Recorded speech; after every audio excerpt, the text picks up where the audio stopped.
Hello guys. Welcome pula sa aking channel, Kiko Mekaniko. So isang mapagpalang araw po sa atin lahat. So sa ngayon guys, may ginagawa pa ako dito na Yukon, GMC Yukon. Yan.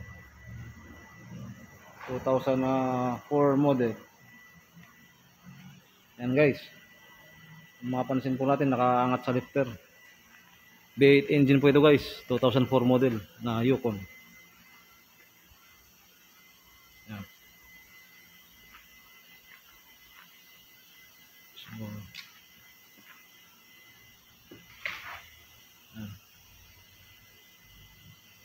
GMC Yukon 2014 model, 2004 model. So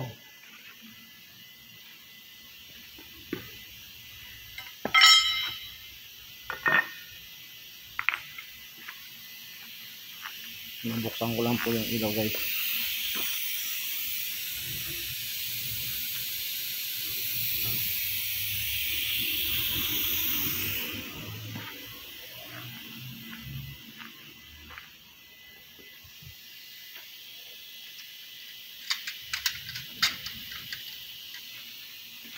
So ang pinakaisip po pala guys ng Yukon na GMC na yan, hindi po na-under yan guys.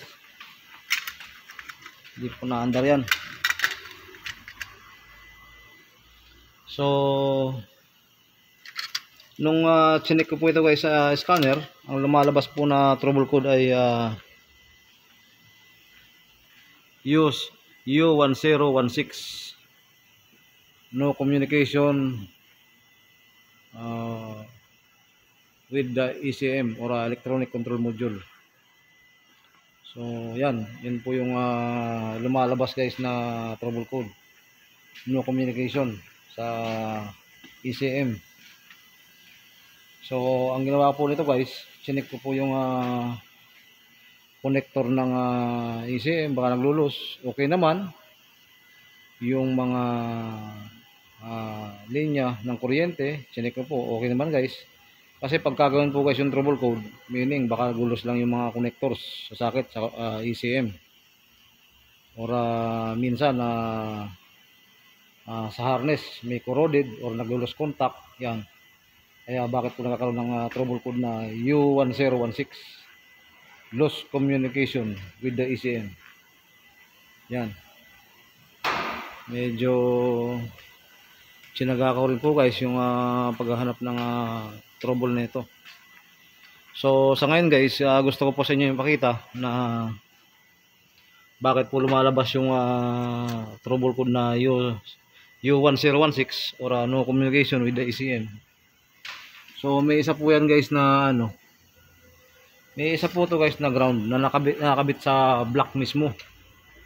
So naputol po yun guys yung ground na yan. Yan. Kung mapapansin po natin guys, yan. May nakabit na isang wire na yan sa ground. Dati po guys, actually guys, nakakabit yan sa bandang block. So nilipat ko lang po yung linya. Pwede na po dyan. As long na hindi po tatamaan ng ibang parte ng movable parts sa ilalim ng makina o ilalim ng sakyan. So yan po guys, yung isang linya na yan guys, naputol yan guys. So tingin ko yung assessment ko dyan guys, ba't naputol yan, sobrang dami ng corrosion, nabasa ng langis, nalumihan. So dumating din po yung point guys na naputol sa yung linya dahil sa corrosion. Yan. So yan guys. So gusto ko lang po sa inyo guys na i-share na ang U1016 para karamihan po tayo guys, ground lang ang problema na nakabit sa chassis or sa body or sa makina. So yan po yung hanapin natin guys. Yan po yung i-check natin once na naka-encounter tayo ng ganong trouble, U1016. So after ko po guys na kabit yung ground na yan, tinesting ko pong pinaandaran guys. Mandar po yan guys. Garantisado po mandar yan. So na-testing ko na po yan guys. So kaya alam po ito nakaangat sa ngayon kasi chine-check ko rin po itong mga tagas. So para mabanggitin sa customer na yung mga tagas na yan ano dapat ipaayos niya. So kasi kung ano yung siyempre hindi po maganda na may mga tagas hanggang ganyan at sigurado may sira na sistema isang sakyan o isang makina. So sa ngayon guys na-fix ko na po yung trouble code na U1016, no communication with the ECM, no communication with ECM, electronic control module. Yukon na GMC 2004 model. Yan. So